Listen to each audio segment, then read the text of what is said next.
Yeah, Chimo, we're just getting set up, so just give me a chance to, or let some of the people come in. If you have any issues with the sound or the images, just let me know in the chat room so we can rectify it. Yeah.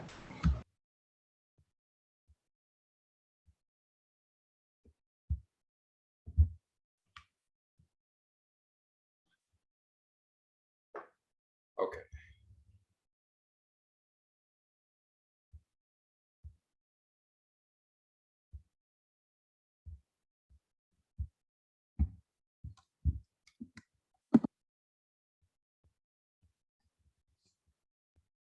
Just give me a couple of seconds. We're gonna let some people get in and then we're gonna get started.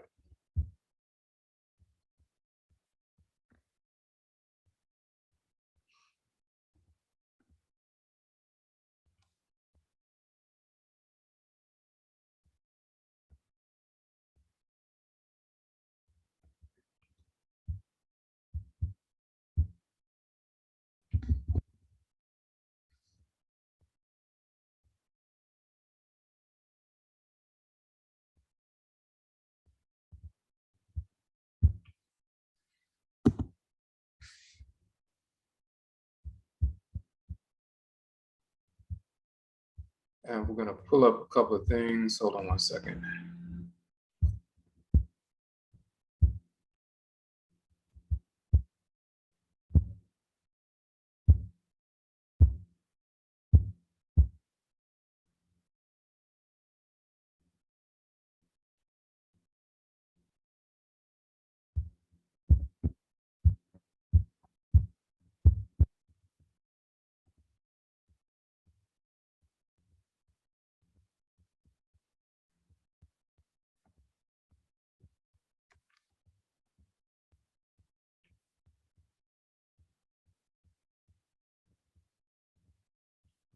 All right.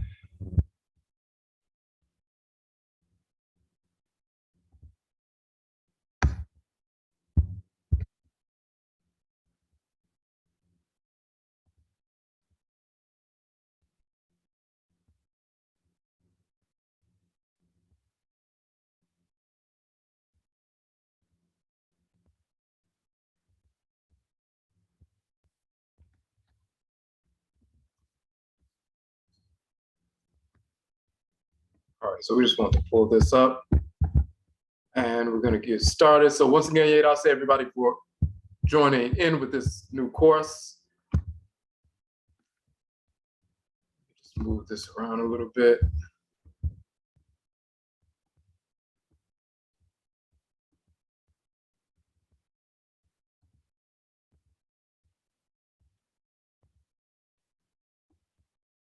Okay, once again, if you have any issues with the images, just let me know so we can reboot and so forth.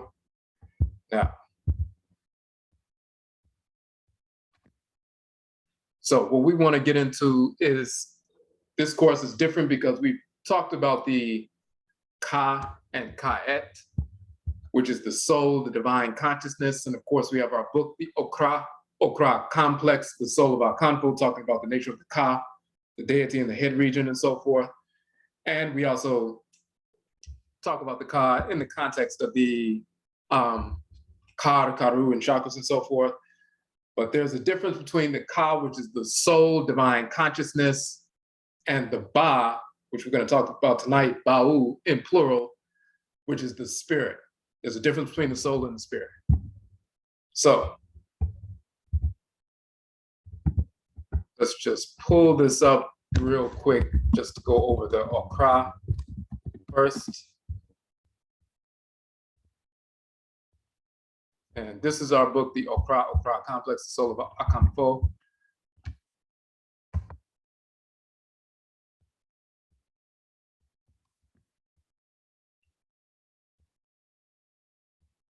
Okay. So in this book, we show that the Ka, and the symbol is the two arms in this position, is the same as Kra in Akan. And we talk about the Okra, the Ka, the Ka'et, male and female terms for soul, divine consciousness. is the divine consciousness that dwells within the head, specifically within the head of the individual.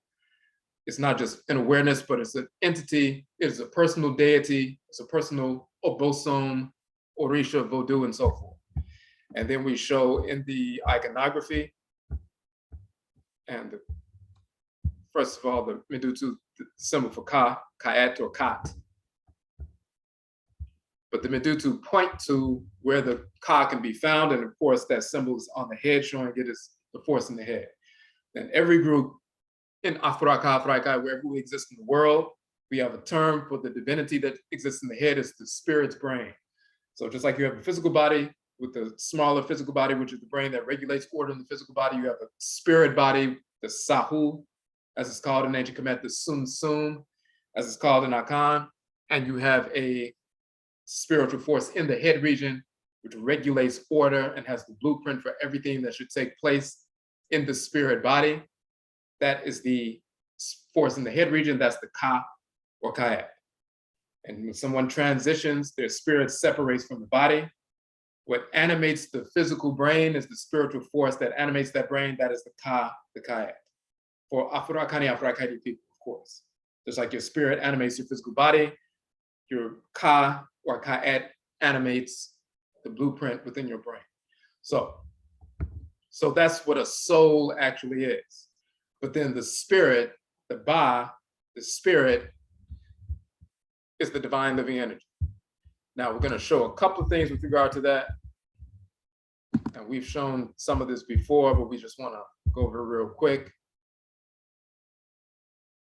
In this particular article, when we're talking about Aba, who is Nekabet in ancient Kemet, sacred animal totem is the vulture and so forth. She's shown as a woman with the vulture headdress. As you can see her here, Nekabet.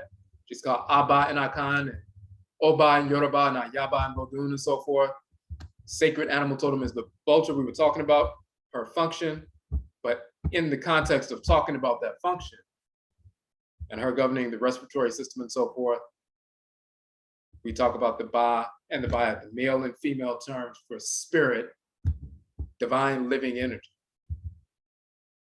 Often depicted as a human-headed bird in ancient Kemet and Kani. So we say the term for spirit, divine living energy animating us is the Ba for the Afurakanu male, Ba'et, Afuraitkaitnut female. It's Bra in Akan, it's the same term. Specifically, the Ba and Ba'et, the divine living energy that animates you, it's a feminine force if you're a woman, a male force if you're male. It is a child of Ra and Rait, a divinity, taking up residence within you that you can direct that force to expand its energy or contract its energy within you. That's the difference between what we talk about when we talk about the soul and the spirit being deities, and the whites and their offspring have no understanding of what the soul and spirit is. They try to copy what we said, but they'll just talk about the spirit as the breath, and sometimes they'll say the soul is the breath because they really don't know. The reason they don't know is because they don't have a divinity that governs them. They don't have a deity dwelling in their head region, guiding them throughout the course of their life. The Ka and KAIT, sent by Nyamewa and Nyame to take up residence in the head region of the Afurakanu man, Afuraitkaitnut woman, as a guide, elder or elders guide to that person throughout the course of their lives, so we can communicate with that elder divinity in our head, and he or she will direct us towards thoughts, intentions, and actions that are in harmony with divine order, in harmony with our function. In the same fashion, that's the Ka and KAIT. In the same fashion, Ra and Ra-Rait, the Creator and Creatress, in Nyankopn and Nyankonton direct that spiritual force called Ba or Ba'et, male force if you're male, a female force if you're female, a divinity, a child of Ra and Rait, one of their children, to take up residence inside of you, and you can communicate with that divinity to expand and contract this energy so you can execute your function in the world. We go down to the bottom of the article. We show an image of a brother with a falcon, and we know about the culture of falconry, where they can send the bird out and train the bird to go complete a task, and then return to them, land back on the arm and so forth. You see in ancient Kemet that the Ba is depicted in the form of a human-headed bird, and sometimes just the bird itself. It's a force that we can send throughout our physical and spirit body to expand its energy and radiate its energy throughout us, and expand its energy within us and throughout our being, so that we can have an energetic connection to other Afuraitkaitnut people. Just like you can feel someone's body heat when you get close enough to them without touching and so forth. You can feel their magnetism when you get close enough to them without touching. But when you have a Ba or a Ba'et, there's a divine, living, radiant energy similar to the solar energy that illuminates us and so forth and heats us up.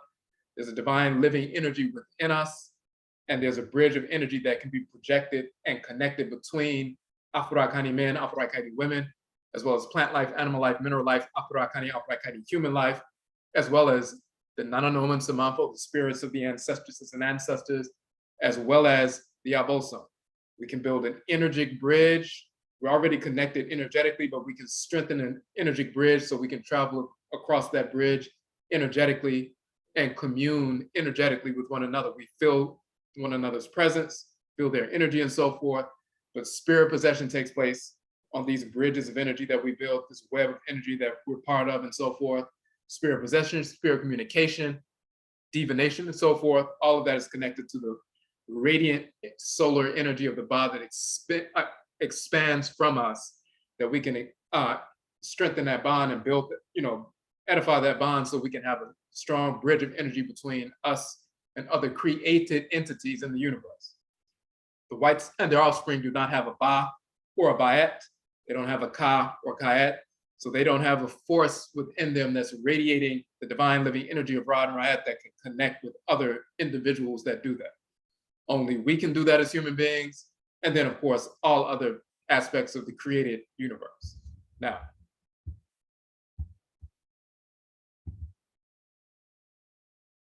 just to corroborate the difference between the spirit and the soul, because there's misinformation not only coming from Europeans, but even some quote unquote African-centered scholars and so forth who mistranslate the term Ba, like some of the Egyptologists and others, as soul when it's really not. So we wrote our book, Rekit Hena Speret, the etymology and cosmology of religion and spirit. So we show that the terms religion and the term spirit come from ancient Kanita Kemet. The first half of the book is talking about the Rekitu, and we show Rekit or Reket is, the term when you have re and legio, re, leg, and so forth. That term, just to go through there real quickly.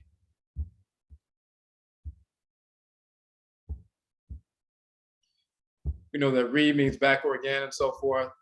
That like redo or rerun, reorder and so forth. But of course, as you can see here, rear, to turn around, to go around, and you see the determinative of the two legs walking and so forth, going back around. And first and foremost, it's talking about the rising of the sun, setting of the sun, and then going back around rear to go back to its point of origin. So this is the origin of the term re, as in religion, read this, read that. And then the legio part,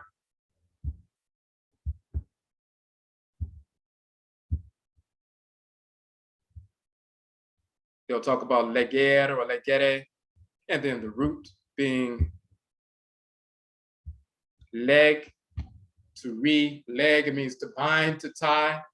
It also means to pick together, to collect and so forth, but to leg is to rebind or retie and so forth.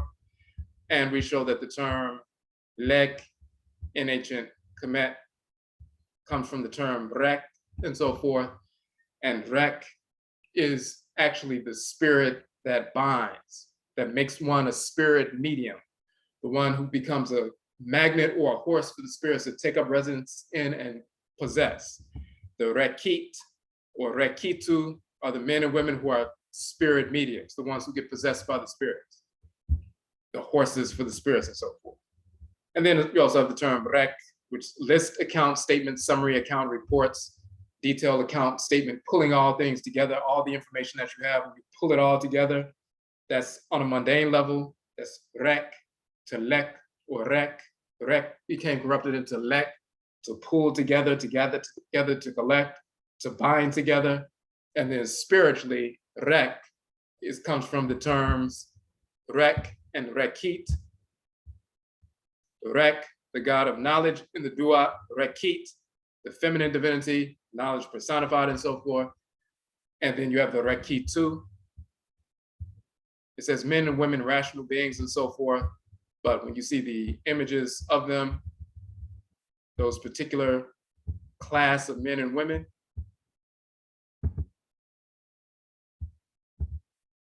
they are shown in this fashion.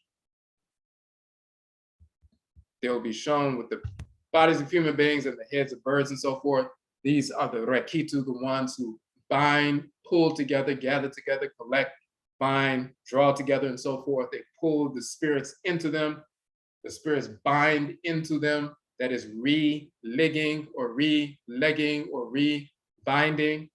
When the spirit possession takes place, then they can give us a message from the Nsamanfo and the Aboso, the ancestral spirits and the deities. So that re-lek comes from re and rek and rekit and so forth. So this is where you get the origin of the term religion and its cosmological foundation, which no European can give you that detailed analysis of what re-licking means, to re-leg or to re-bind. They don't know what the binding part is. They know that term lek or rek meant to bind or pull together, but they didn't know why it meant to pull together. They didn't know it was a whole class of beings called the rek beings or rekit beings who pull the spirits into the bodies of the people for communication. So we went through all that in the first half of the book, but then we get to the term spirit. And we bring this up because it's directly related to the term and function of the Ba and Ba.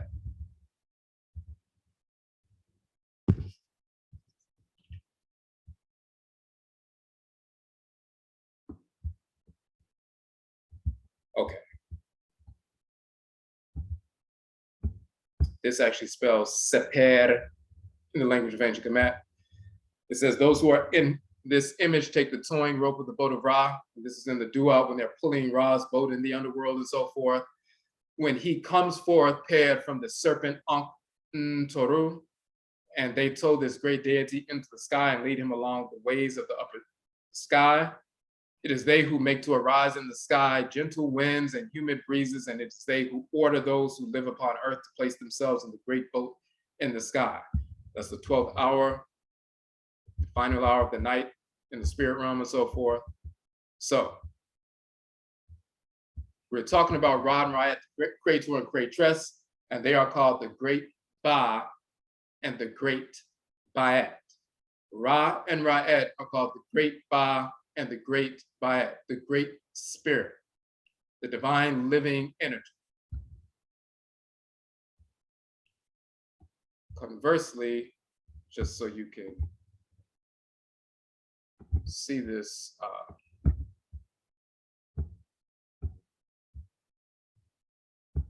so you can see the actual divinities where Ka and KAIT comes from.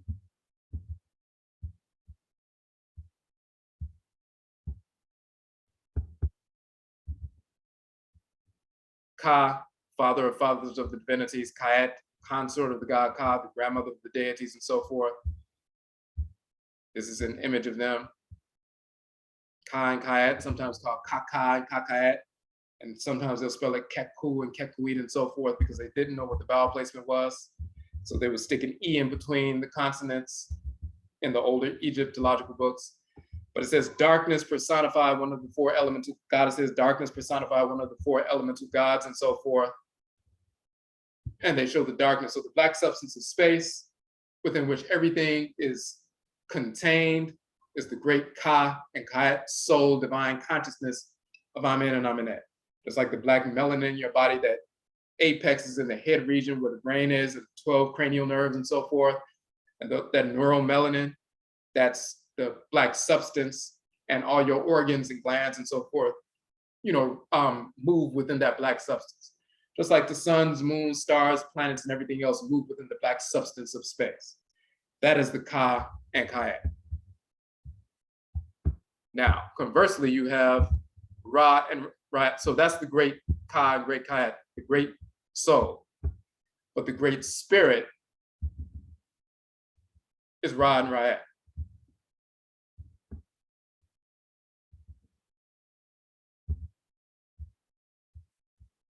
So we say that they're the great spirit animating the black substance of space, stars, planets, moons, suns, and so forth, all created entities in creation.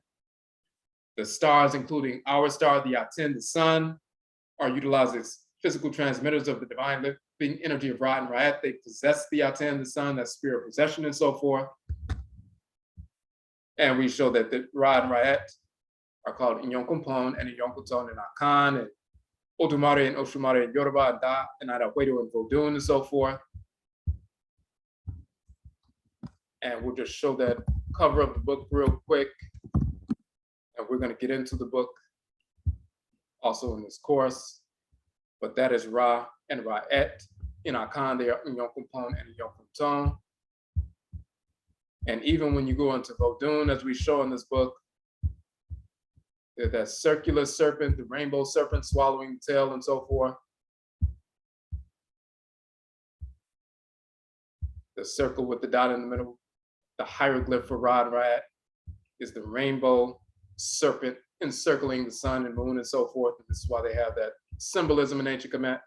That's the original hieroglyph of Medut, two rainbows and so forth. But then we show them these two serpents in Dahomey and so forth, where Benin is now. That's Da and Idahuedo, the rainbow serpents, the Creator and Creatress of the universe, operant within the sun and so forth.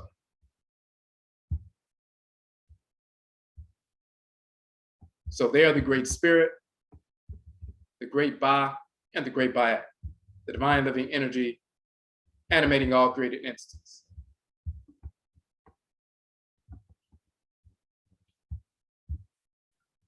So you'll see that image of a Ba and Bayat of men, the men and women who are deceased, and their spirits in the form of human-headed birds, their heads on the body of the birds and so forth. Sometimes Ba is spelled simply with the image of the bird and the bowl of burning incense, the flame arising and smoke and flame arising and so forth. This Ba bird is showing that it's an animated or animate winged fire. So what is a winged fire or an animate fire or a moving fire? That's the Ba. And by the Ka, the soul, divine consciousness, is stationary in the head region like the brain. The Ba is like the energy, the fire energy moving through your bloodstream within the oxygen, the life force energy surging through you and so forth. That radiant fiery force that's surging through all your cells and so forth. That is the Ba, that is the animate fire. So that's the difference between spirit and soul. Now,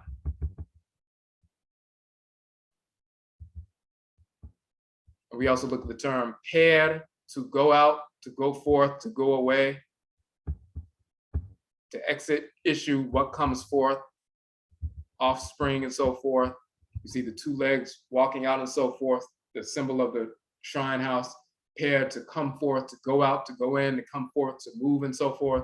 That's per or peret.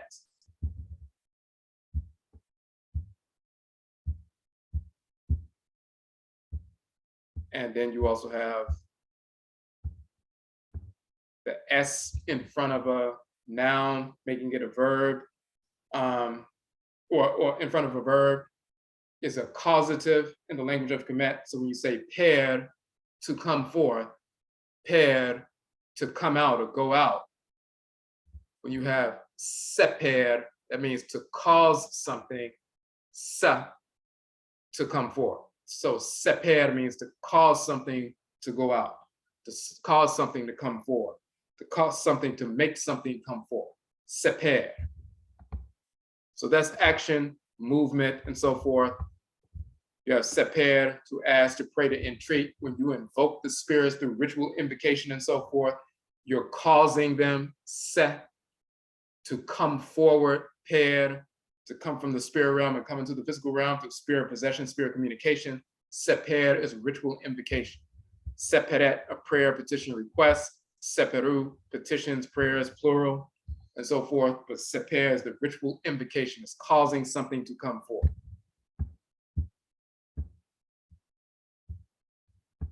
And you even see that with per, to rise, the coming forth of the sun and so forth, from the underworld to the physical world is coming forward, per.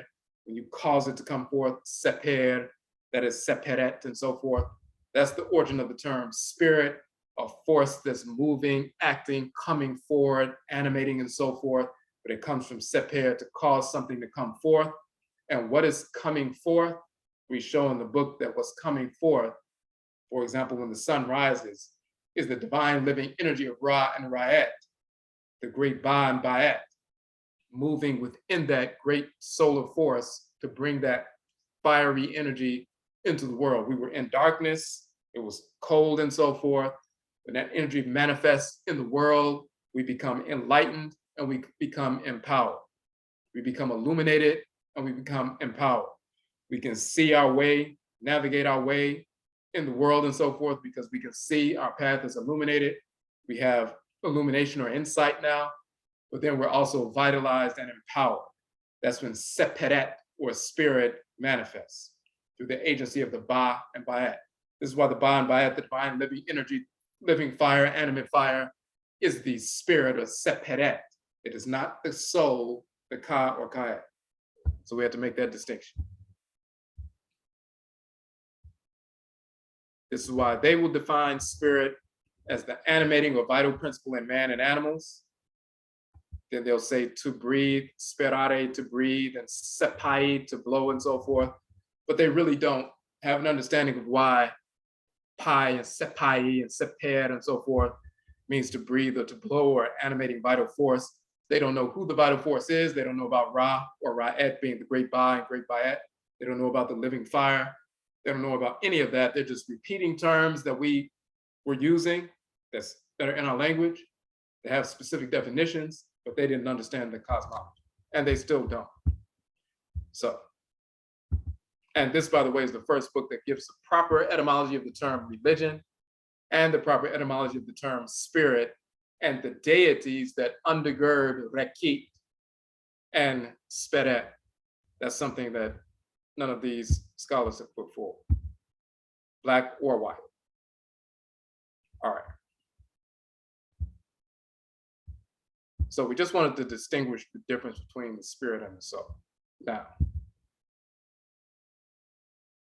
I want to pull up this document.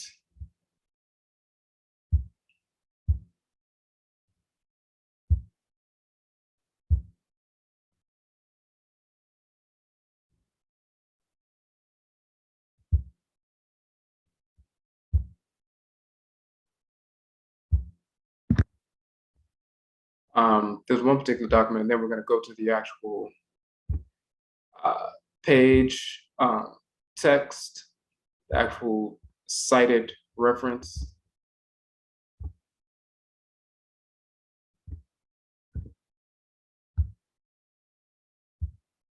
And I had this page up earlier, so let me see.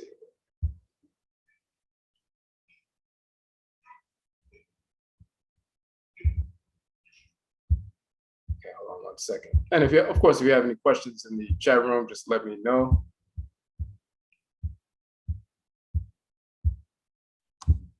And let me just find this real quick.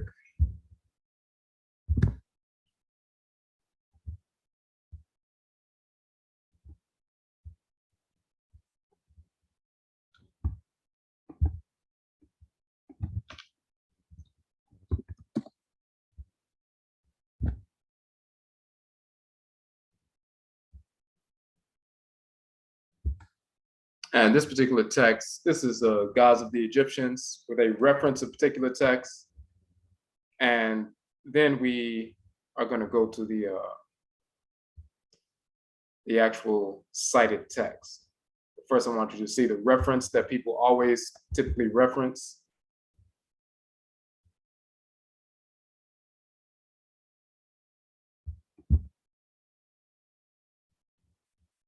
Okay.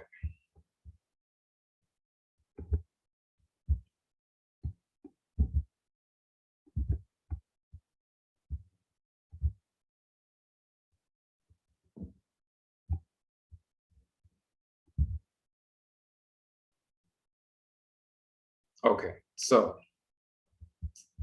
let's go back a little bit.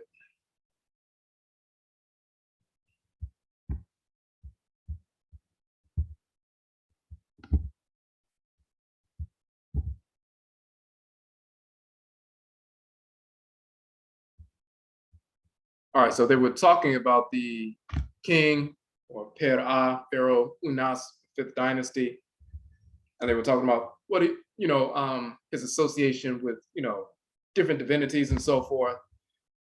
And it says from this paragraph we see that Unas is declared to be the son of Atem and has made himself stronger than his father, and that when when the king who lives upon his fathers and mothers enters the sky as a divinity, all creation is smitten with terror and so forth. So they were talking about that.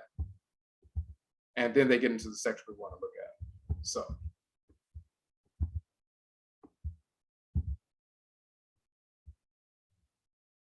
it says an ordinary man possessed one Ka, which is the soul, divine consciousness, dwelling in the head region, as we said.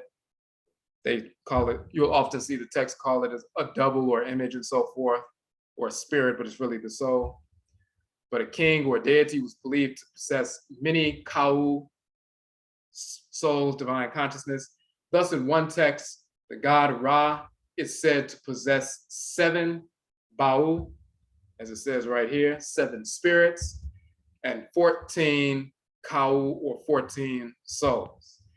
And when we look at in our book, The Origin of the Term Yoga, and the 7 KARKARU, the 7 major, chakra centers, or so-called chakra centers and so forth, this is where they're talking about that. But then there's also 7 neck vertebrae as well. So we'll check that out. But this is where you get these 14 Kau or Kas of Ra. A male or a female has 1 Ba, 1 Ba'at, 1 Ka, 1 Ka'at. Ra has 14 Kau or souls, but 7 Ba'u, 7 spirits.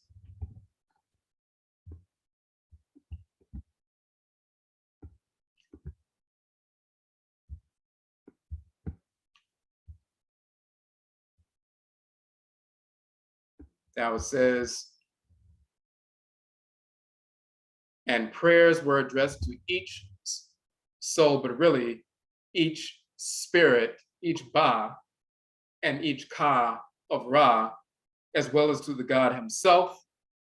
Elsewhere, we are told that the 14 Kau of Ra, the souls of Ra, were given to him by Tahuti. Then they talk about Unas appears in heaven with his divinities and so forth.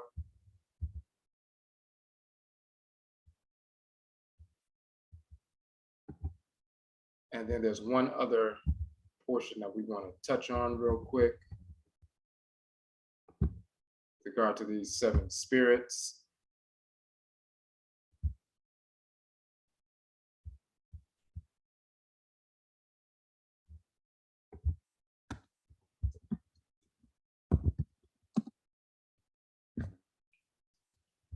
And this is in Bud Volume 1, talking about the 7 assistants of Tahuti, the 7 wise ones and so forth.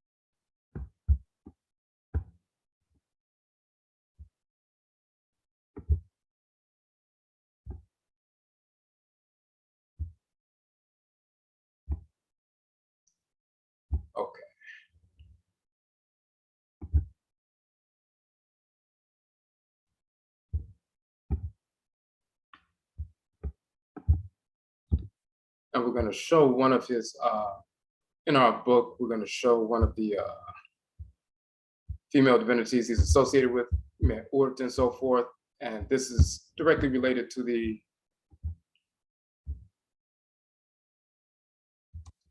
second.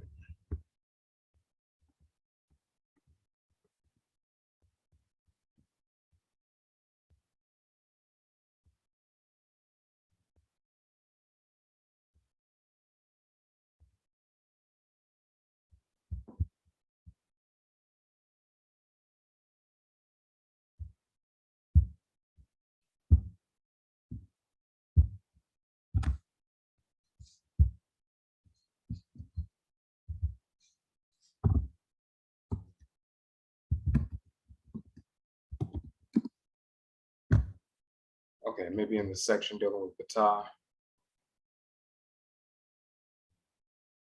There are seven wise divinities who are children of Tahuti, and the cow divinity Urt, who assisted Tahuti with the organization of creation. But they're associated with these seven spirits, so that's why we wanted to pull that up.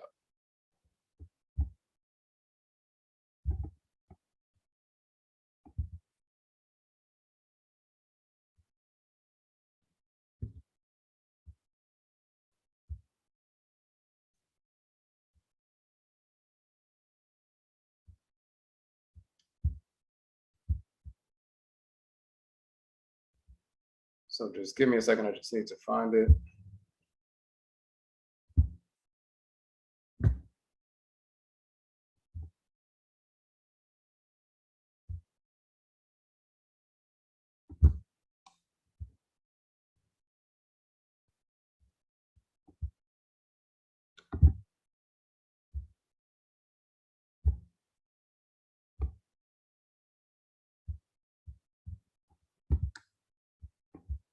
And I thought I had it up earlier, so it's just taking me a second. Oh, here it is, right.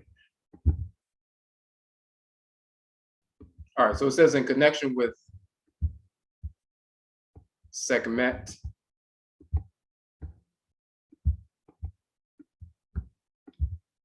in connection with Sekhet and her relationship to Heru, which is Sekhmet, Nidam Ma'at. We mentioned the seven wise ones of the goddess Urt, who together with Tahuti, who's also called Tek, planned the world. They were born of Urt, the great cow goddess in the sky and so forth, at the feet of Nu in their home in Nehet Reset.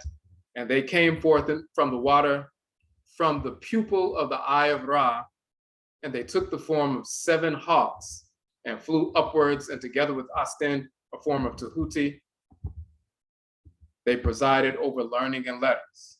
And then they give the names of the seven wise ones. So we just wanted to give that reference, and then we're going to show you within the book that particular reference also. And then we'll get into some of these texts. So the main thing, first and foremost, there's a difference between the Ka and the Ba, soul and spirit, divine living energy. The soul is the consciousness that's grounded, the Ba is the divine living spirit and so forth.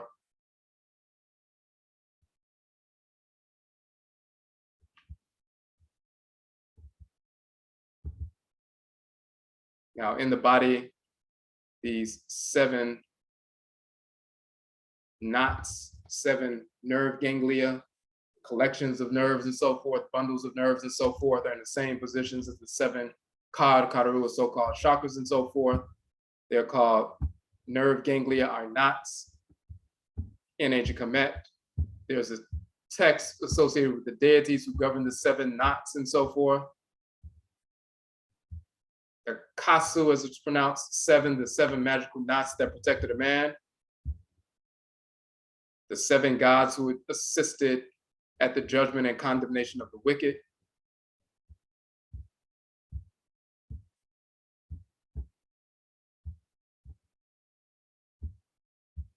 And then there's an invocation to these seven deities. The OU seven Kasu, meaning knots. the arms of the balance on the night, that night of setting the sacred eye in order, who cut off heads, who sever necks, who take away hearts, who make slaughter in the island of fire. I know you, I know your names. May you know me just as I know your names. If I reach you, may you reach me. If you live through me, may I live through you. May you make me to flourish with what is in your hands, the staff or the spine, which is in your grasp. May you destine me to life annually. May you grant to me many years of life over and above my years of life, many days over and above my days of life, many nights over and above my nights of life, until I depart. May I rise to be a likeness of myself, talking about the rising of the energy from the spine upwards. May my breath be at my nose. May my eyes see in the company of those who are in the rising. So when energy rises up the spine that they just talked about, there's illumination. You do that in the context with breath and ritual breathing and so forth. Then your eyes become open, illuminated and so forth. May my eyes see in the company of those who are in the horizon on that day of dooming the Ra. And the reason why that's important, when you see these serpents with these solar discs on the head and so forth, the Arat, in the pyramid text, the Meru text, the most ancient religious text in the world and so forth, there's a grouping of 7 deities, these 7 Aratu, 7 Urei deities or Aratu and so forth. This is what is said 4,400 years ago. The king or the pharaoh, Kera Unas, they say he's associated with the Nau snake, the leading bull. Hold on 1 second. Okay, you had a question. I saw a question pop up.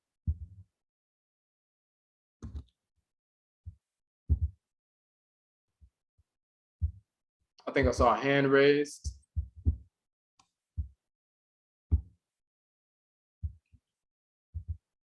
Just let me know if you had a question in the chat room or.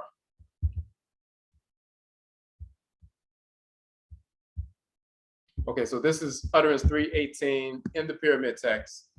The king is associated with the Nau snake. It says Unas is the Nau snake, the leading bull, who has swallowed his 7 Aratu, meaning the 7 Urei cobras. And so his 7 neck vertebrae came into being, who give orders to his 7 Posjatu, the groupings of deities, who hear the words of the king. That's the text from the pyramid, that particular pyramid and so forth. So it's talking about the king swallowing 7 serpents, radiant discs and so forth, energy centers, his 7 neck vertebrae come into being, and then the 7 Posjatu, the collections of deities, those 7 nerve ganglia manifest and so forth. So this is where you get this notion of Ra having 14 Kau, 14 souls and so forth, the 7 neck vertebrae, and then the 7 major centers. So they receive the energy, the nerves receive the energy and so forth. They receive the energy and hold it and process it and so forth. So you have an animate force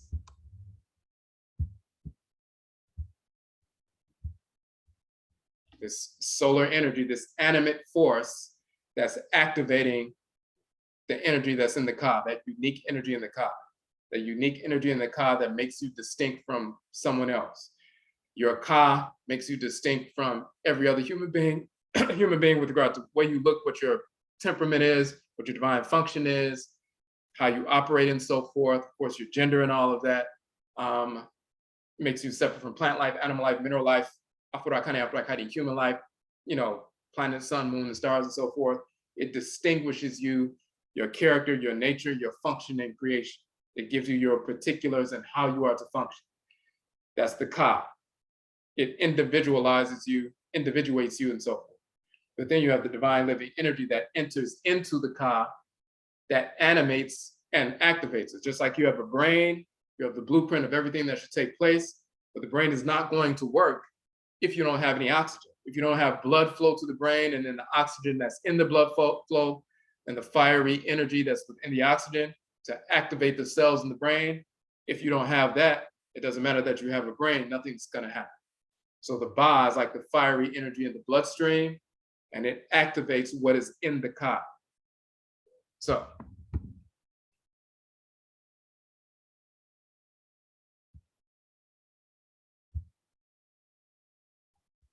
okay, now let's look at some of these texts first and foremost that talk about the 7 Ba of Ra.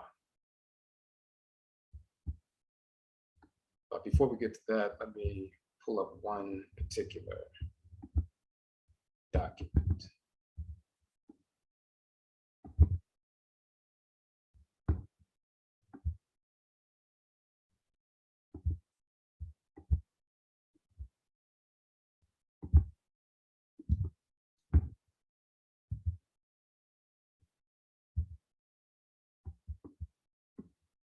And of course, if you have any questions, you can post them in the chat room, or if you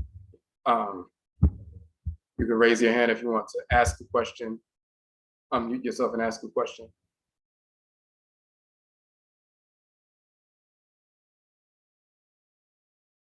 And just to show you the union of the Ba and the Ka, the union of the spirit and the soul, the animate force that activates the consciousness. So it's not enough just to have consciousness, which is part of, an issue. And one of the reasons we're doing the class is one thing to have knowledge of things or know about culture and know about cosmology and know about this and know about that. That's akin to studying everything about health and so forth, but then you just lay around all day and you don't activate what you know. Okay, there's a hand raised in the chat room.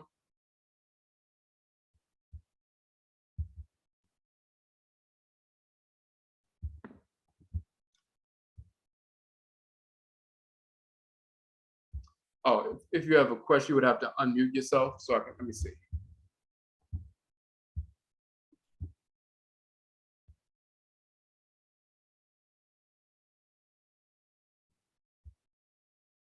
If you had a question, if you want to ask a question, you have to unmute your mic. Click on the little microphone to unmute it.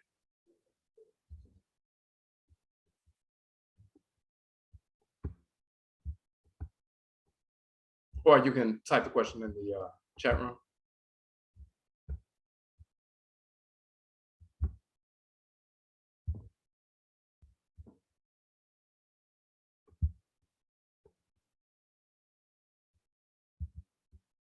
Okay, so if you look at this term, and this just kind of corroborates what we're talking about. Hold on 1 second.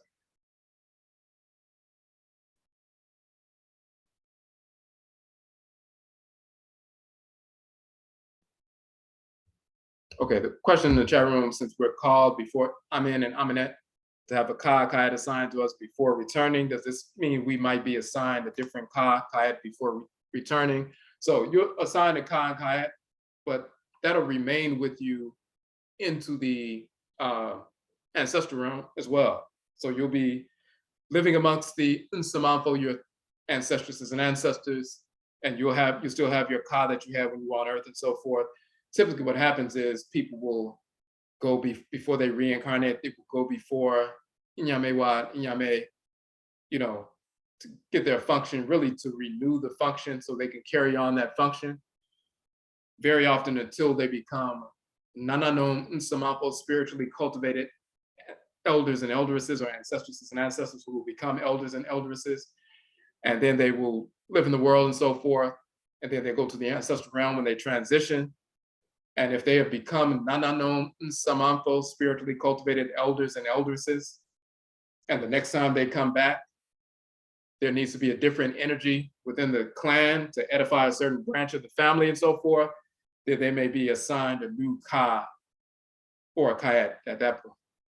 But typically not when somebody's still growing and developing. They're still executing the function that they were given originally, the Ka that they were originally given. So they'll come back into the world with that same kind of, Ka, same divinity governing them. So if somebody was a child of Yao and carried that fiery Yao energy, and they transitioned and they became an ancestor, and they were an ancestor who's, as a Yao, then, people would pour libation to them, and that spirit would come to them and they would say, oh, our ancestor Yao, he came to me last night. Ancestor Yao, he came to me the other day. He's still a Yao in the ancestral realm. But then when it's time for him to return, you know, the woman gets pregnant and she'll say that great ancestor Yao, I'm pregnant with him and so forth, and he'll be born on his day.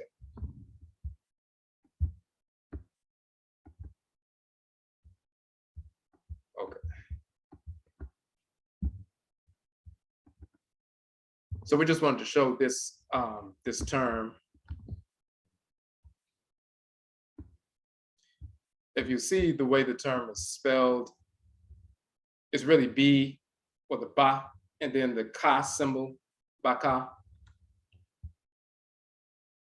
Okay, so I see Mama K had a raised hand, so you can unmute your mic, or if you wanted to post something in the chat room.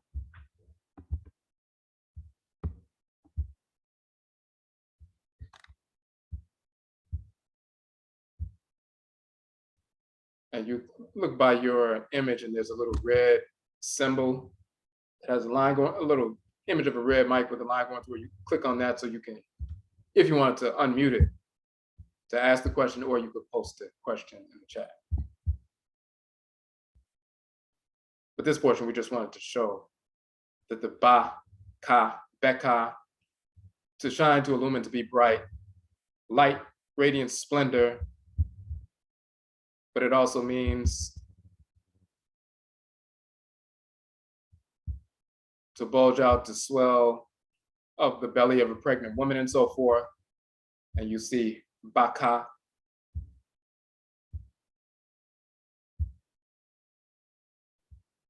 And bakat, a pregnant woman.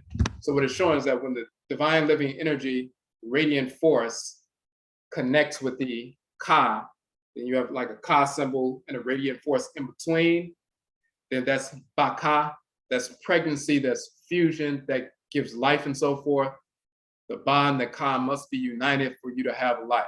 Even the word for pregnancy is the union of ba and ka. For us to function properly, we must have a ba and a ka, and they must be in alignment, or else we are out of alignment. As I was saying before, it's not enough to know different things and people study information and memorize information or memorize rituals and memorize this and that. And they'll stimulate their ka consciousness to get some insight into what their function in the world is. But if you don't activate your ba ritually, then you're like a paraplegic. You can know a bunch of things, but your physical body can't move and execute the things that you know. You must invoke the ba or ba through ritual. And that's ritual song, ritual dance, ritual chant, ritual prayer, ritual meditation and so forth, various forms of ritual invocation of that divine living energy to expand that energy within you so you can activate what is written into your ka and KAIT. That's where this primacy of ritual comes into being. It's not about just memorizing information.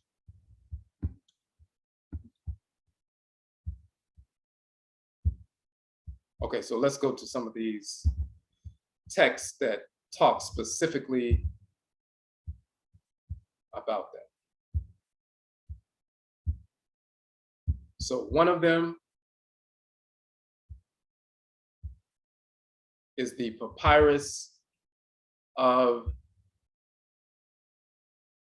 Nyankopn.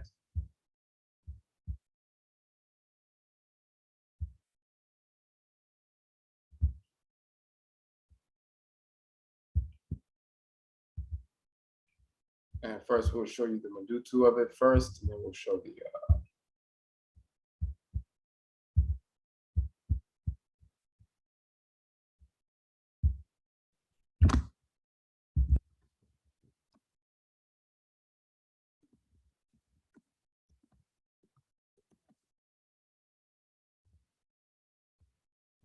okay, so when we had the flyer, this is where this image right here comes from.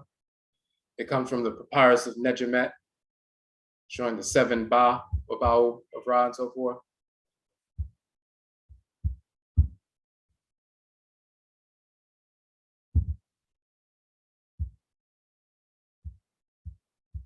So this is that particular section, but let's go to the I'm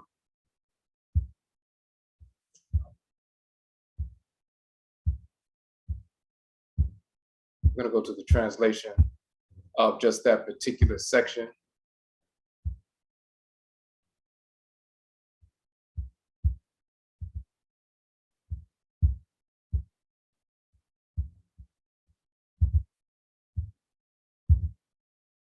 Okay, so it says, homage unto you who shines forth in the sky, who illuminest his lands, the souls of Nekin, which is a region of Kemet and so forth, make jubilation to you.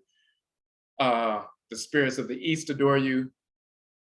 Homage to you, Ra Herakuti, beautiful deity who comes forth from the horizon. So it's one of those ritual invocations of, Ra operating within the sun, rising on the eastern horizon and so forth. So they have, different chants and so forth. You shine forth, you gleam, you are brilliant, you are on high, your bark proceeds, meaning the solar boat. You peruse your enemy, your flesh lives, your organs are strengthened, your bones are invigorated, your limbs are made young, your spirit is august, your power is divine. When you turn your face to the beautiful west, hear the praise of the Asar Nechemet, because when she transitioned, this woman who transitioned, a noble woman who transitioned, this particular papyrus is, associated with her. So they'll associate her with Asar, anybody who transitioned. So the Asar Nechemet, who is in your following, when you have reached the land of your mother Nut. So before you even get to that, it says you're on high, your bark precedes, meaning your boat precedes you and so forth.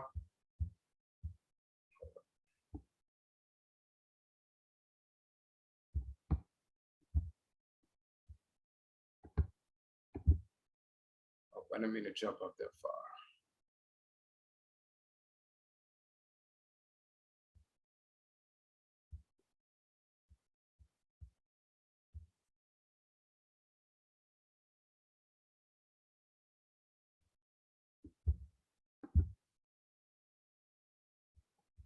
Okay, let me just open it back up like this.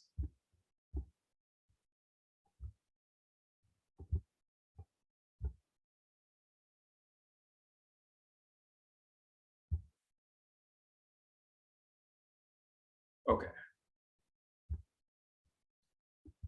So we were talking about ritual.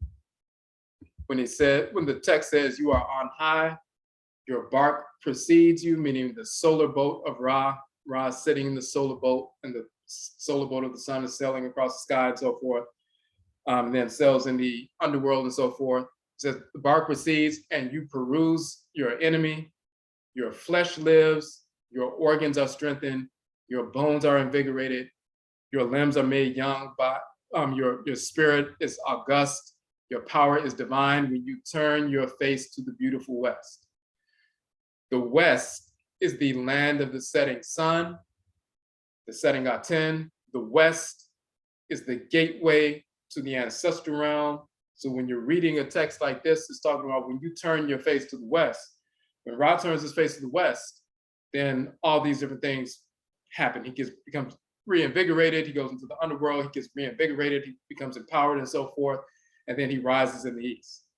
When we turn to the west, and we'll have our ancestral shrine on the western wall or the southwestern wall of the house, the land of the setting sun and so forth, the place of our origins and so forth. So when we turn to the west, as the text says, then our flesh lives, our organs are strengthened, our bones are invigorated, our limbs are made young, our spirit is august, our power is invigorated.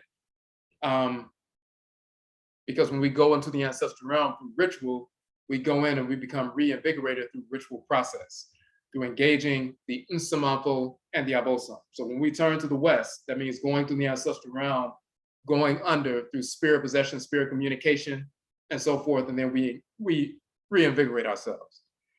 We do the same thing that Ra's doing. We do the same thing on earth. He's the great Ba, just like Ra-Rait is the great Ba'et. We have a Ba, so we need to reinvigorate our Ba. Then it says, come to me, my Lord, Ra, self-created one, grant you bread for his belly, breath for his nose, natron for his breast, the crew of your bark, meaning your boat. Their hearts are glad, the sky is filled with joy. The great one in the other world, the Duat rejoices.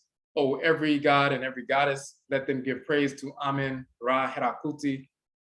Shed your light in the door of my tomb. Anoint my corpse with your color, your radiant color and so forth.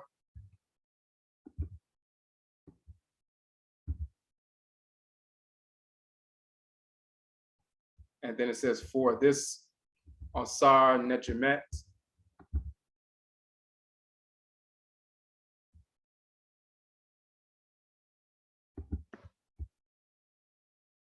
So it's anoint you my corpse with thy color for Osiris or Asar Nechemet. So when it says the crew of the bark, their hearts are glad, the sky is filled with joy, the great one in the other world rejoices. When we invoke the Nananoman Samafo, we invoke the Abo song, when you engage in ritual song or ritual dance or ritual prayer or ritual chant or ritual body movement, ritual drumming and so forth, we engage the ritual process and stimulate the energy of the Ba, and you begin to radiate like that. You build a bridge of energy from yourself through that radiant Ba energy to connect with the Ba or BAU of the deities, the BAU of the Nsamafo, the ancestral spirits and so forth, and they become quote unquote glad or happy or illuminated and so forth, meaning we become in alignment with one another, spirit possession can take place, divination can take place, all of that.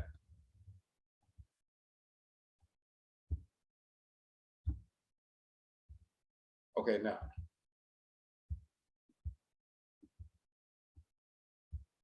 Here's another portion of the text. Adoration of Ra when he shines forth in the two horizons, extolling his Ba, even though they translated as soul, is really spirit. Placating, they'll say spirits, but it's really souls, Kau.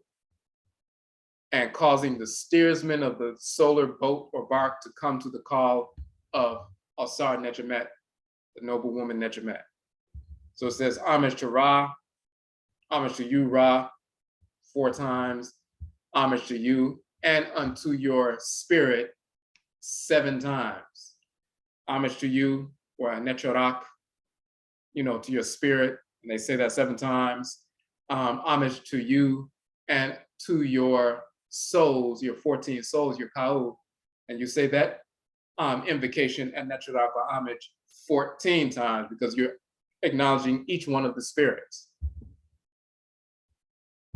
The translation here, it says, Nechemet, she knows thy name. She knows the name of your spirit, your Ba. And Ba'u, she knows the names of your souls, your Kau. You are brilliant, like Atem in the sky, prince of the two horizons, listener in the place, king in the two horizons and the other world, ancient one in noon. Nechemet knows your name and your Ba. And in this case, it's the Ba'u. And here are the 7 ones. Let's look at them real quick. And the actual Medutu. These are the 7 that she is referencing right here.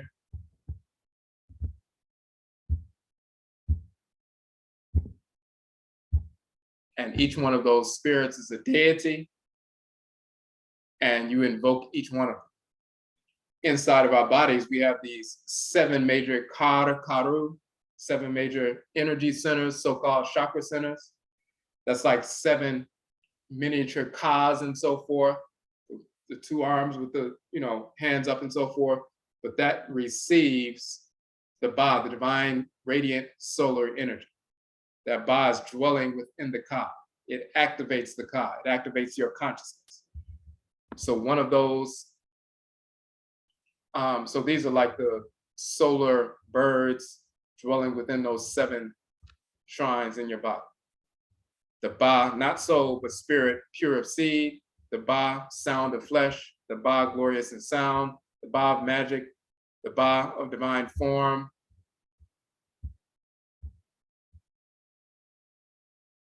The Ba that is male. The Ba that copulates. Now let's look at the actual text.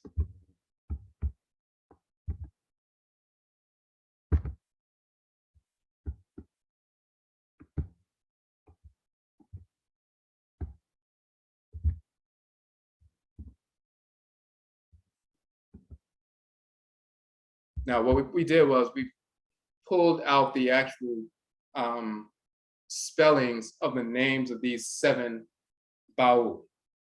So we already know about the 7 Ka, and let's just pull that up real quick one more time.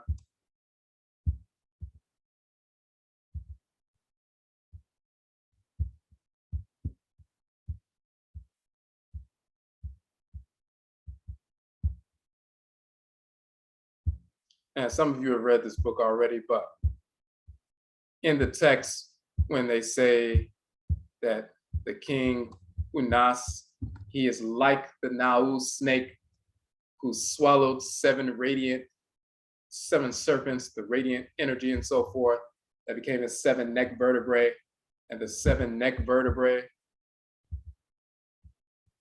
came into being, who give orders to the seven posjatu, meaning seven collections of deities, who hear the words of the king and regulate, the body and so forth.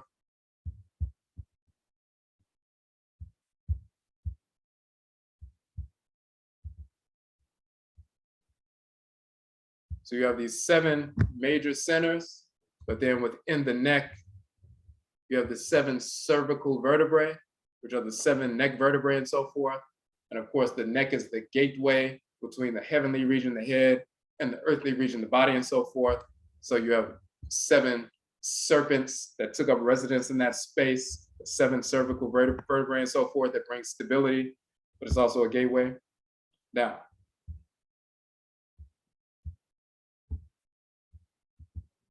each one of these nerve ganglia are connected to major organs within the endocrine system.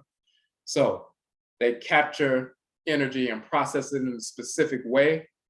There's like an organ has its own form and it has a specific function and so forth. But as we said before, none of those organs will work unless there's a radiant force animating them, unless the blood is moving through them and the oxygen within the blood and the life force energy within the oxygen is moving through and activating and animating these different centers. So you have these seven KARKARU, or seven chakra, misnomer chakras and so forth. They're like miniature kas, so to speak. And then you have these illuminate solar discs, or seven BAU, the seven spirits of Ra, that animate each one of these seven kau. So when we engage in ritual practice, even on a mundane level, when you engage in ritual practice and you begin to get heated up and fired up and so forth, and the spirit comes through and you can feel that spirit heavy and hot energy and so forth, that divine living energy is moving through you. The same thing happens when you engage in ritual practice internally. Each one of these shrines within your spirit body begins to be activated, illuminated, activated. When people talk about chakra clearing and things like that, and balancing out the chakras and all of that, some people do things instinctively, but what's missing is talking about what is it within the chakra, or so-called chakra, that can bring balance. What force are you animating that's activating each one of these particular centers?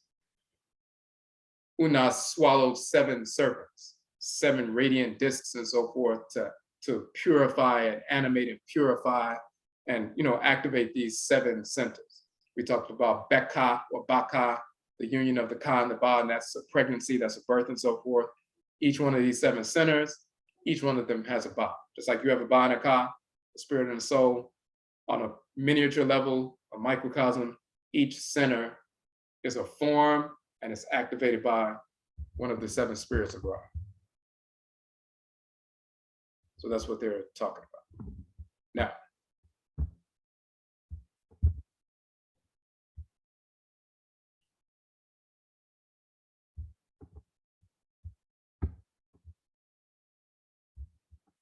but they're defined and they have their own, each one of the spirits of Ra has its own name.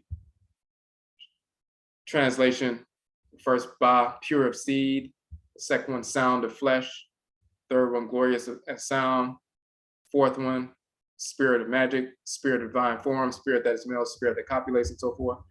All right, now let's look at what they actually mean.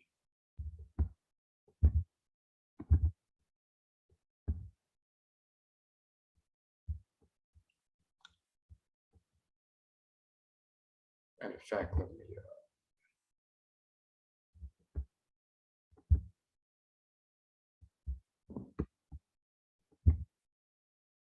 okay, so this says Ba, Wab, Per, which is the pure of seed and so forth.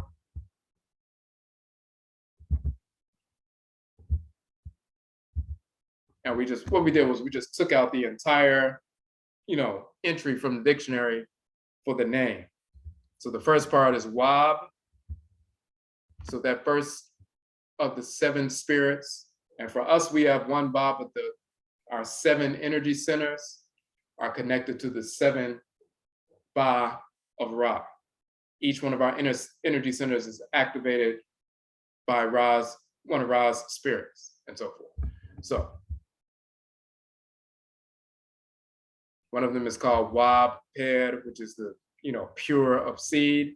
Wab means to be innocent, guiltless, to be clean, to be purified, to be ceremonially pure or clean, to purify oneself, a cleansing, clean, to wash clean, pure, holy.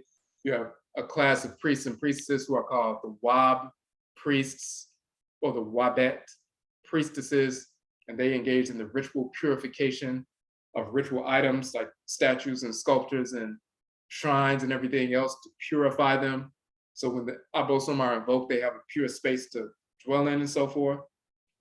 And they engage in ritual purity with the people who come into the temple and everything else.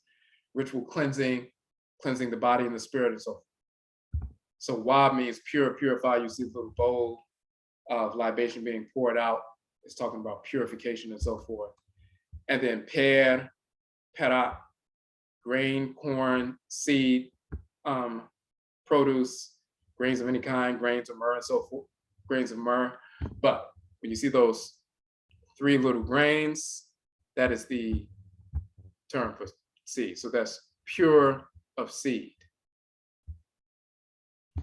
So one of the energy centers within you has to do with purification. The first thing you engage in is purification.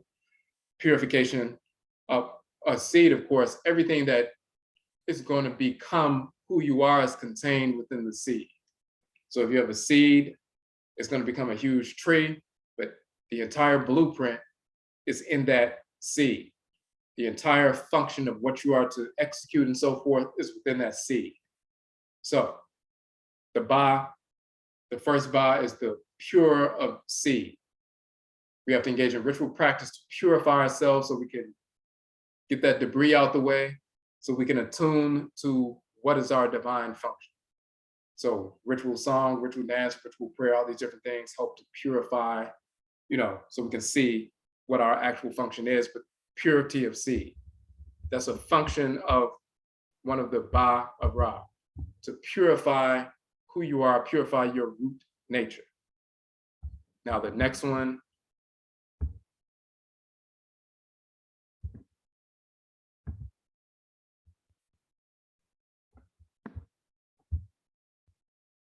is the Ba, it's called Ucha Afu, which is sound or strong of flesh. And Ucha, like Ankh, Ucha Seneb, that means life, strength and health, because Ucha means strength and Seneb means health, and Ankh means life and so forth. And that was a chant and a terminology that was used, a phrase that was used, and you see in the different texts of Kemet, they invoke the name of a king or a divinity and say Ankh, Ucha, Seneb, life, strength and health and so forth. So Ucha, and you'll see the symbol of the eye, that sound eye that came back together after it was torn apart by Set and so forth, ripped out by Set. Tahuti restored Heru's vision, and that Ucha, that eye became a symbol of health and wellness and strength and soundness and so forth, because the eye was put together to be healthy, to be sound, to be safe, to be strong, to set in a fitting order or condition, safe, sound, whole, intact, healthy, strong, flourishing, life, strength, health, and so forth. That's that Ankh, Ucha, Seneb, peace, and so forth. And that's also a salutation of greeting, Ankh, Ucha, Seneb, life, health, and strength. But so first and foremost, through ritual practice, you purify what your function is, your root nature. What is your function? What is the root nature of your being? What is the seed of your being? Through ritual practice, and invoking the Ba, you purify your seed, you become pure of seed. It's not enough to just know about it. You have to get rid of the conditionings, the deeply seated conditionings from the time you were a child all the way up through now, misinformation, addictions, habits, misguided information that puts you on the wrong track and so forth. You generate that radiant, fiery energy to burn all of that away. It's not just about going to therapy and so forth. You have to engage in a ritual practice. And the various ritual practices we engage in are not just for entertainment. Ritual drumming is not just for entertainment, a ritual song or chant. But dancing is not about entertainment. As we talk about in the Uben Sheng, it's about wielding the energy, activating the divine living energy of Ra and Ra'et, the great spirit. That's how we say it in the Uben Sheng. If we translate that by wielding the energy, the divine living energy of the great spirit of the Creator and Creatress, what we're talking about is invoking the Ba and Ba'et of Ra and Ra'et, the Ba that dwells within us. So you become pure of seed through ritual invocation, generating that fire.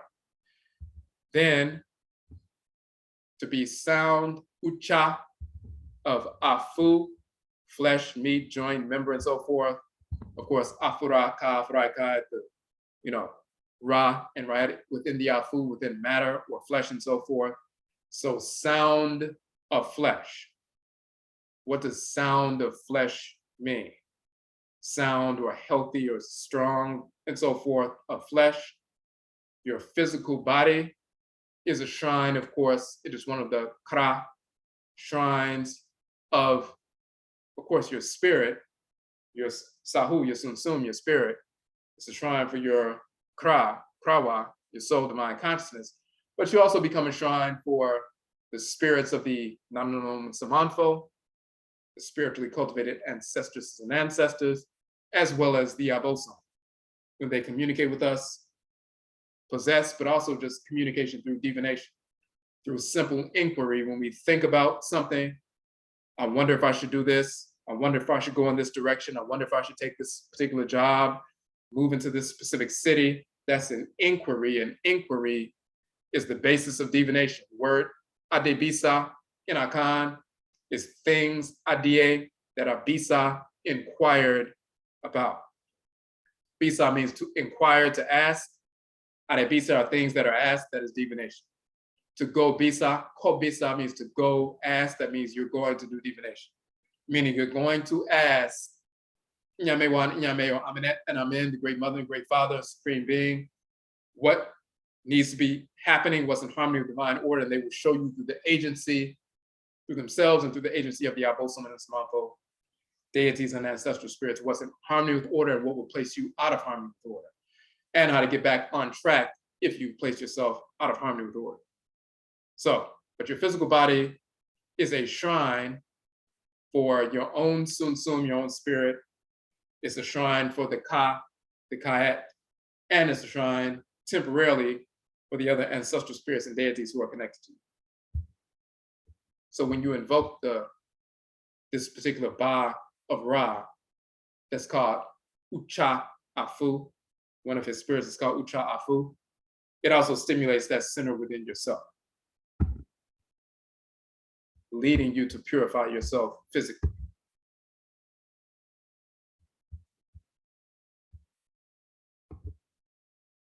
So this is the third one right here. Aku Ucha. That's the name of Ra's third spirit. And Aku, it says the eye of Ra or Heru, the fiery light of the sun, a flame goddess, the fiery Uraeus on the Pharaoh's crown and so forth. Aku means illumination. It is shown with the symbol of that particular kind of crested ibis and so forth. Habui bird, the bird of divine wisdom of Tahuti and Seshat. The Aku, physiologically, is the pineal gland, that's the third eye and so forth. Spiritually, the divine living energy that's operating within that. So it's talking about illumination, attunement, illumination to see beyond the physical, to see the spirit realm and so forth, to see what's unfolding so you can determine through divine insight what's in harmony with order, what's out of harmony with order and so forth. But it says Aku, the quote unquote third eye or internal eye. Ucha, that's the name of Ra's third ba, is Aku Ucha, the sound of I, or the sound one or strong one of I, the strong one of illumination, the strong one of quote unquote wisdom, which is illumination. You see what's true, what's real, is fully illuminated, then you have quote unquote wisdom. And let's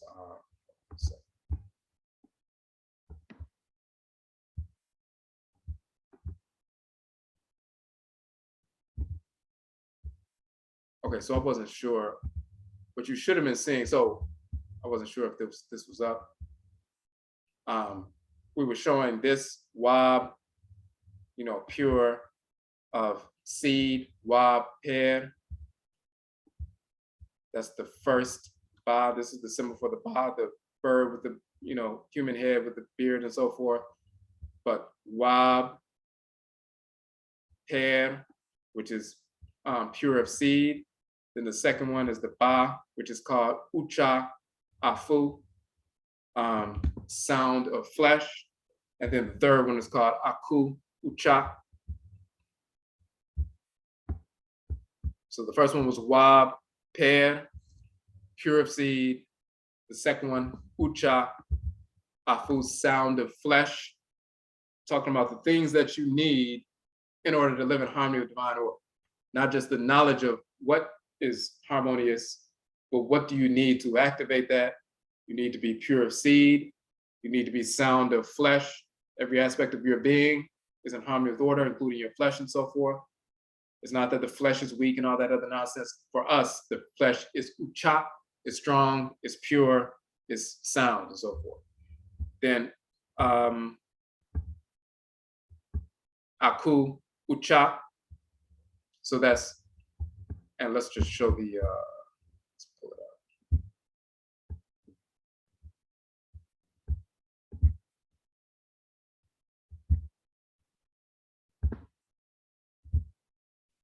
You see it's translated here as glorious and sound. The glorious thing, that's when they translate aku into brilliant, bright, shining, luminous. And we show that in the Akan language as well, the term ekun or ehun, shining, bright, luminous, and so forth. That's why they have glorious and sound, meaning fit, meaning strong, meaning healthy, and so forth. But it's not just glorious and sound, it's that third eye, that internal eye, that eye of illumination, the eye that sees into the other realm, the spirit realm, and so forth. In fact, let's stop on that real quick. The image of the glorious and sound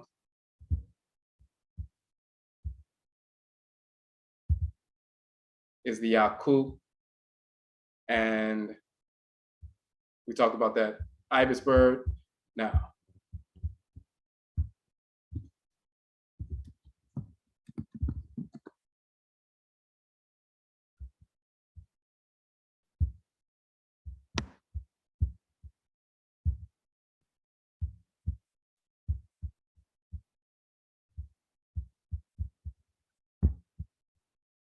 in one of our books, we go into some detail about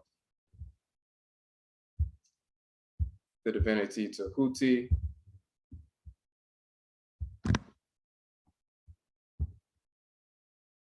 the deity of divine wisdom. In fact, before we get into that, let me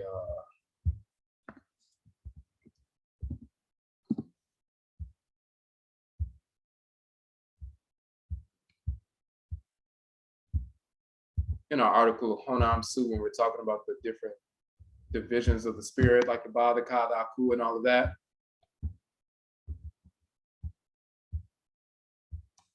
And here, by the way, is another spelling of Ba for males, Ba, and then that is Ba'et, not the soul goddess, the spirit goddess, that's Ra-Rait and so forth.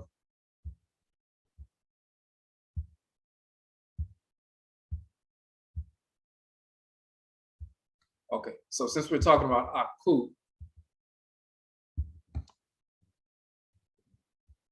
the eye of Ra Heru, we're talking about the internal eye, the quote unquote third eye, or the internal eye.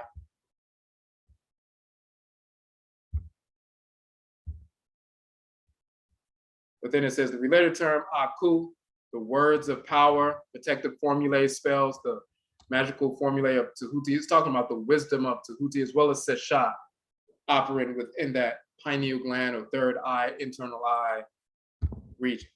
That's why they have the sacred habui bird or the ibis representing wisdom for the term Aku. The illuminated ones, the terms for spiritually cultivated ancestresses and ancestors are the Aku and Akutu, the shining ones, the illuminate ones, the brilliant ones, and so forth. Aku means light, splendor, brilliance, glorious deeds, splendid, but it's radiant, shining. Akut, beings of light, wise, instructed folk, and so forth. And then we show the same terms as Ehun in Akan and so forth. But the reason why the ancestresses and ancestors are shown as or described as Aku or Akut, light, shining, glorious, radiant, and so forth, because they light, give you illumination. But even just like stars in the sky at nighttime, when they're bright and so forth, they can light your path. The starlight can light your path in the darkness so you can navigate your way through the darkness without injuring yourself or succumbing to, the attacks of animals and so forth. When an ancestral spirit who has a powerful aura, because they're in harmony with divine order, when they're in your presence, their aura is vibrant and shining. So even in the darkness, they're like a radiant source of light, just like stars in the sky and so forth. So even the stars can be called Aku Aku because they're shining, glorious, luminous, brilliant. The same with an honorable ancestor or ancestress, and as well as an elder or eldress or a person living in harmony with divine order. Their aura is strong, vibrant, sound, shining, and so forth. And that's related to wisdom, insight, and everything else.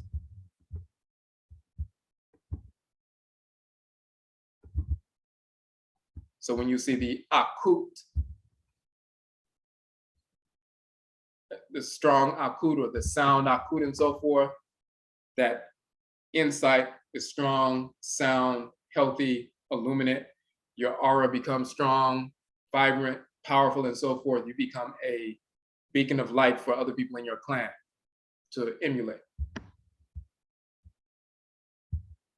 So when you invoke the BAU of Ra, it allows you to begin to purify your seed, strengthen your flesh, strengthen your internal eye, your insight, and so forth. And then the next one is Heka. Now that's the title of the, let's just switch over.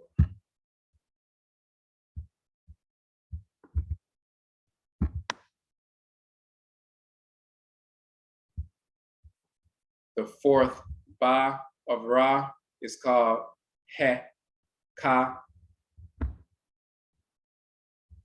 So the little twisted flats is the H sound, the H sound, and then the Ka sound. So He-Ka, that's the term for chants, the term for words of power, ritual invocation.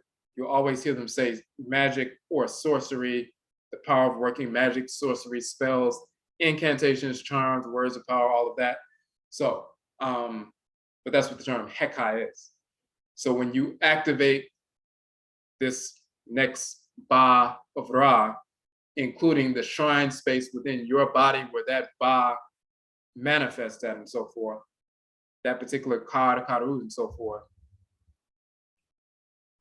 the power of quote working, not, we don't use the term magic because that's, it has a European connotation and so forth, but communication with the magic in the real sense. People communicate with their deceased relatives. So the Europeans are communicating with their dead relatives who are spiritually uncultivated. And you can have, as we always say, you can pay a crackhead to go run and do something or attack somebody or steal something from somebody or go eavesdrop on somebody and come back and give you the message and so forth, and you give them some drugs and so forth. When that kind of spirit transitions, that person dies, you can sacrifice an animal to release a surge of energy for them that they can feed off of like a drug. And then you can send their spirit to go do something. They'll go do it because they want you to sacrifice something for them. So they'll go listen to somebody, eavesdrop on somebody, try to cause some illness in somebody. People working with uncultivated spirits, that's what the whites and their offspring do. Asians, Europeans, pseudo-Native Americans, and so forth. Some of our people do the same thing, but we also have access to something that Eurasians don't have, a class of spiritually cultivated Nsamanfo, ancestresses and ancestors on a higher level. And then we can invoke the Abosom, the deities as well. So when we're talking about Heka, that is the power to ritually invoke through chants and ritual prayer and so forth, and, words of power, the Abosom, and the Nanonom and Sama. But you can only do that through activation of the force, the power of the Ba and Ba. But when you do that and stimulate that Ba of Ra, as well as Ra'at, then you develop that power within yourself, which is natural. Just like it's natural for you to have physical power, it's natural for you to have spiritual power. It's natural for a lion or lioness as cubs to develop their muscles. Their bodies are, athletic, strong bodies and so forth. As a lion or lioness, they have muscles for a reason. It's natural for them to develop their power and their skill. It's natural for us to develop our muscles. We're not designed to just sit down on the couch and watch television and look at laptops and, eat a lot of food and get overweight and all that kind of nonsense. We're no different than animals in that regard, that our bodies are designed, our muscles are designed to move and constantly, engage. So just like we are naturally designed to develop ourselves physically and use this physical vehicle, this sound vehicle, Ucha Afu, as a shrine for our spirit and so forth, it's natural for us to develop our spirit bodies as well. And the way you develop your spirit body or activate the power within your spirit body is ritual invocation of the Ba. That's part of our inheritance and responsibility. It's not just certain people are, special and others are not.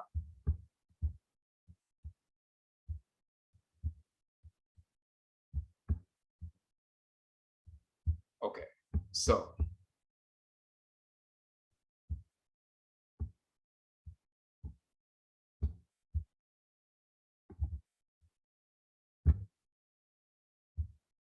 So the next one says, spirit of divine form.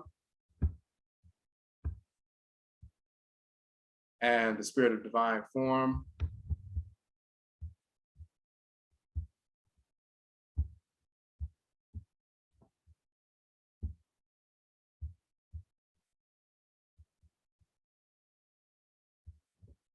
in fact, let me show this. So you'll see that it's Ari, which means to make or to do.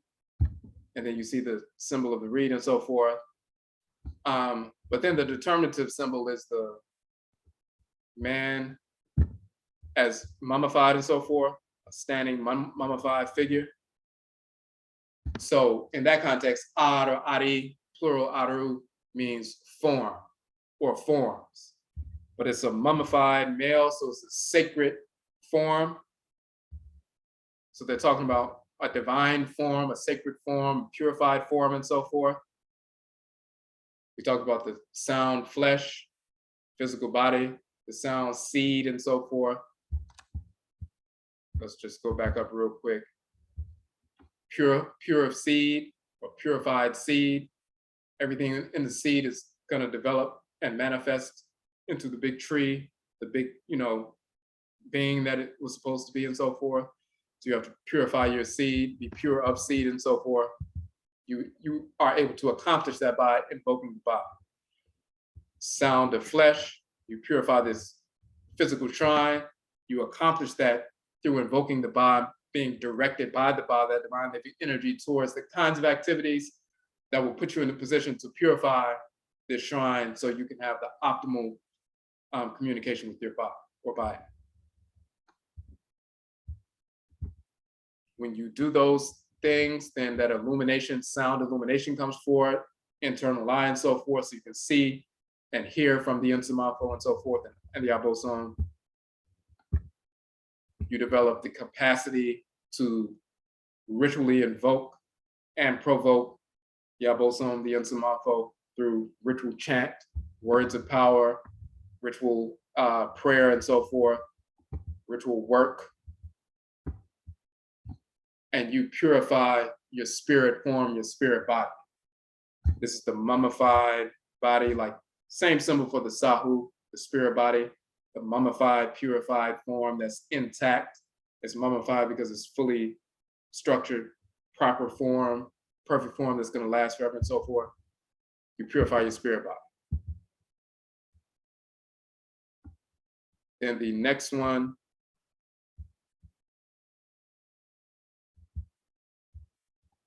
let's look at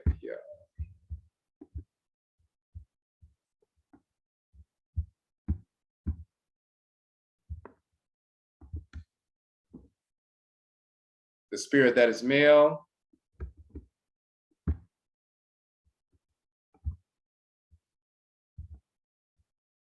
And the term is Ka.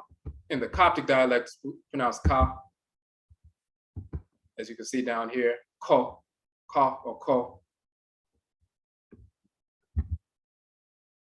Now it's two things. They'll show the erect phallus with seminal fluid emerging from that, the Ka, man, male, masculine. But then you also have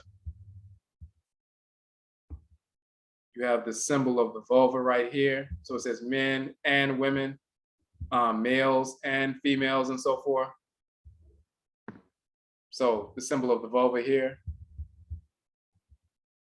So in this particular text, when it's talking about gender identity, talking about you're grounded in a specific gender. You have a physical form, you have a spiritual form, you have functions and everything, but you're grounded into a specific gender that's in harmony with order.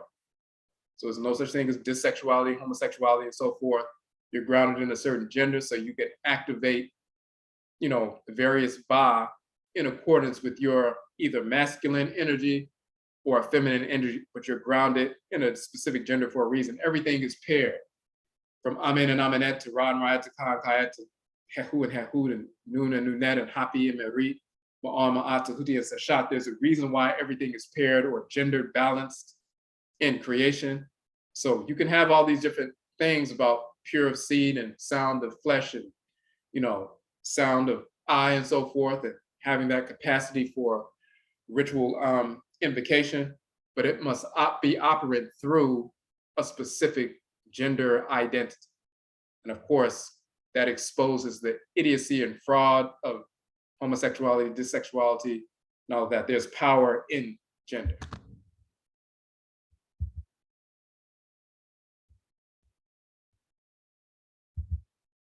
And then you have the final one. And let's just go on that.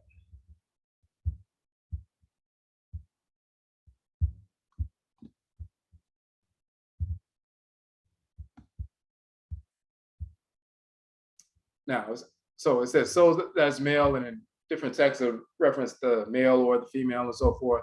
But soul or spirit that is male, spirit that copulates. And let's look at what that.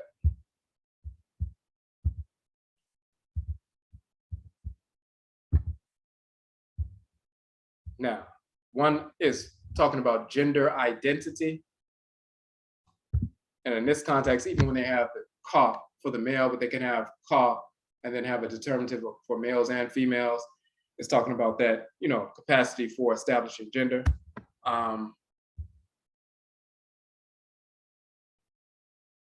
And then you have the ba sank, and it says the spirit that copulates.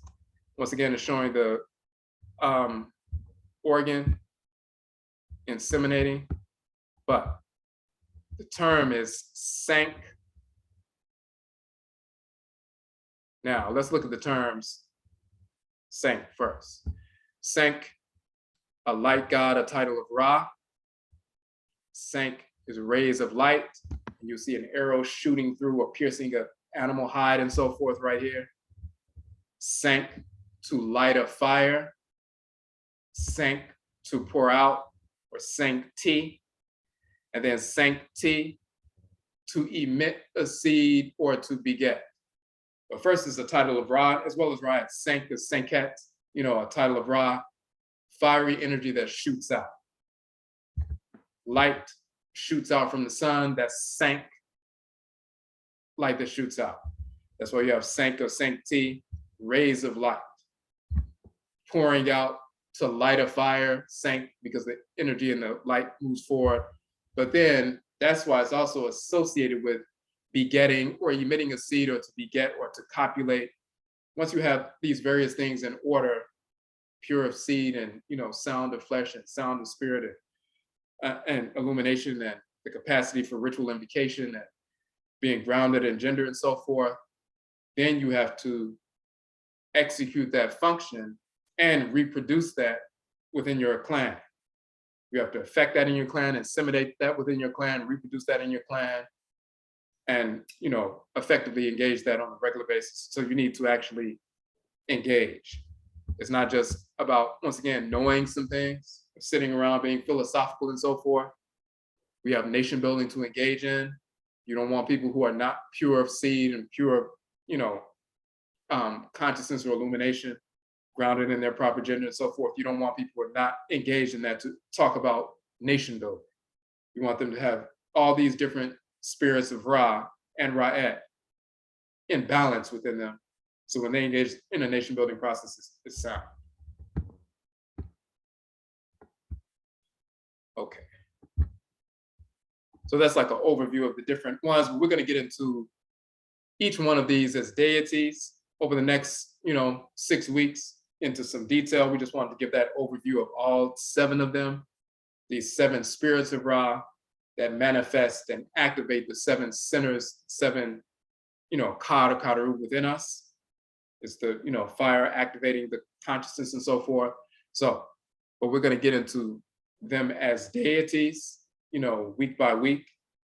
And, that will lend itself to us understanding when we're engaged in meditation, engaged in ritual song, ritual dance, ritual prayer, ritual chant, whatever we're engaged in ritually, ritual movement and so forth, how we're going to stimulate that by energy holistically.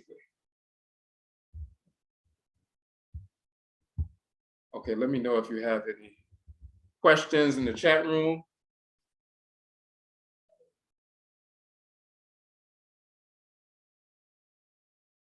Second.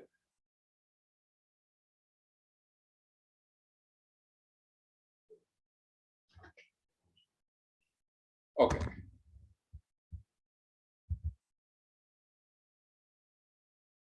Okay, so that's what we wanted to go over tonight, just that first, overview of the entire, system. And then, like I said, we'll go one by one. Okay, so I'll say everyone for tuning in. We're gonna post this up in the next day or two. If you have any questions, of course, just send us an email, but we will be going through it. Once again, this is a 7-week class, not a 6-week class. So we're gonna be going through all 7 BAU, and we're gonna complete that process. So I'll say we thank everybody for joining in, and Yabesha Bio, we will meet again.